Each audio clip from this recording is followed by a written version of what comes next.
വാർത്തകളിലേക്ക്. കുണ്ട്രയിൽ തെളിവെടുപ്പിന് കൊണ്ടുവന്ന പ്രതി വിക്ടറിനെ നാട്ടുകാർ കയ്യേറ്റം ചെയ്യാൻ ശ്രമിച്ചു. വിവരങ്ങളുമായി രാജ്കുമാർ ഞങ്ങളുടെ പ്രതിനിധി ചേരുന്നു. രാജ്കുമാർ, എന്തായിരുന്നു അവിടെ സംഭവിച്ചത്?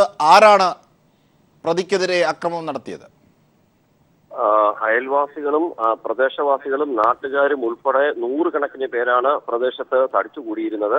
ഇതിൽ ആദ്യം തന്നെ ഇവരുടെ വീട്ടിൽ എത്തിച്ചപ്പോൾ തന്നെ ഒരുപറ്റം യുവാക്കൾ ഇയാൾക്കെതിരെ രൂക്ഷ അസഭ്യവുമായി ബന്ധപ്പെട്ടി ഇയാളെ കയ്യേറ്റം ചെയ്യാനും ശ്രമിച്ചു. പോലീസിന്റെ കനത്ത സുരക്ഷാ വലയത്തിലാണ് ഇയാളെ വീടിനുള്ളിലേക്ക് കൊണ്ടുപോയത്. പുറത്തിറക്കുമ്പോഴും അതുപോലെ സുരക്ഷാ വലയത്തിൽ ാണ് ഇയാളുടെ സ്വന്തം വീട്ടിലേക്ക് കൊണ്ടുപോയത്. അവിടെയും ഇത് തന്നെ പ്രതിഷേധം തുടർന്നു. ഏറ്റവും ഒടുവിൽ ആ വീട്ടിൽ വെച്ച് തെളിവെടുപ്പ് കഴിഞ്ഞ് പുറത്ത് ജീപ്പിലേക്ക് കയറ്റുന്നതിനിടയിൽ ചില ആൾക്കാർ തടിക്കഷ്ണങ്ങൾ വരെ ഇയാൾക്ക് നേരെ വലിച്ചെറിയുകയും അസഭ്യം പറയുകയും ചെയ്തു. സ്ത്രീകൾ ഉൾപ്പെടെയുള്ള കൂടി വിളിക്കുന്നതും നമുക്ക് കാണാമായിരുന്നു.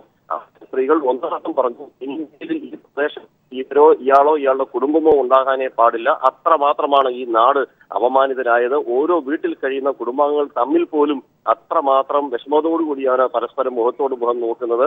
സംസ്കാരമില്ലാത്ത ഇത്തരം ആൾക്കാരെ ഈ ജയിലിൽ തന്നെ അടയ്ക്കണം, പുറത്ത് വിടാനേ പാടില്ല.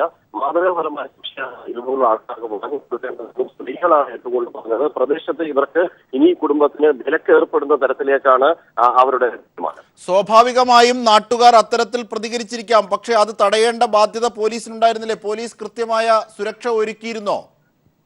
ഒരു നുള്ളു മണ്ണ് പോലും ഇയാളുടെ പുറത്തേക്ക് വീഴാത്ത തരത്തിലുള്ള കനത്ത സുരക്ഷാ വലയത്തിൽ തന്നെയാണ് ഇയാളെ ജീപ്പിൽ നിന്ന് അകത്തേക്ക് കൊണ്ടുപോയതും തിരിച്ച് തെളിവെടുപ്പ് നടത്തി വീണ്ടും സുരക്ഷിതമായി തന്നെ ഇയാളെ കൊണ്ടുപോയി. നിയമപരമായി തന്നെ കൊടുക്കേണ്ടുന്ന എല്ലാ സംരക്ഷണവും, അതുപോലെ തന്നെ ഇയാൾക്ക് ഏതെങ്കിലും പരിക്ക് പറ്റുകയോ, കാരണം പ്രായം അത്രമാത്രമുണ്ട്, ഏതെങ്കിലും തരത്തിലുള്ള ഒരു ആക്രമണം ഇയാൾക്ക് നേരെ ഉണ്ടായാൽ ഇയാളുടെ ജീവന് തന്നെ ഭീഷണിയാകുമെന്നുള്ള ഒരു പ്രശ്നവും കൂടി പോലീസിനുണ്ടായിരുന്നു. അതുകൊണ്ട് തന്നെ ആദ്യം ഈ പ്രതിയെ അവിടെ എത്തിക്കുന്നതിന് മുമ്പ് അന്വേഷണ ഉദ്യോഗസ്ഥനായ ഡിവൈഎസ്പി കൃഷ്ണകുമാർ ആ ഭാഗത്ത് തന്നെ വരികയും അവിടെ കൂടി നിന്ന് പ്രതിഷേധവുമായി നിന്ന് നാട്ടുകാരോട് അപേക്ഷിക്കുകയും ചെയ്തു. യാതൊരു കാരണവശാലും ഇവിടെ പ്രശ്നങ്ങൾ ഉണ്ടാക്കരുത്, നിങ്ങളുടെ പൂർണ്ണ സഹകരണം വേണം. അയാൾക്ക് പ്രതി ഒരിക്കലും രക്ഷപ്പെടാത്ത തരത്തിലുള്ള പഴുതറച്ചുള്ള അന്വേഷണമാണ് നടത്തുന്നത്.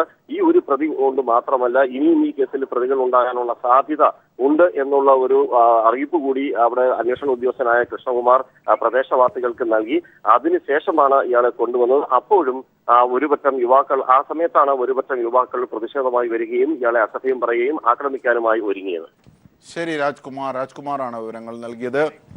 കുണ്ട്ര പീഡനത്തിലെ പ്രതിയെ ആക്രമിക്കാൻ കയ്യേറ്റത്തിന് നാട്ടുകാർ ശ്രമിച്ചു. പക്ഷേ പോലീസിന്റെ കൃത്യമായ ഇടപെടൽ കൊണ്ട് പ്രതിക്ക് പരിക്ക് കൂടാതെ രക്ഷപ്പെടുകയും ചെയ്തു. ഇതിന്റെ ഒക്കെ വിവരങ്ങളാണ് രാജ്കുമാർ നൽകിയത്.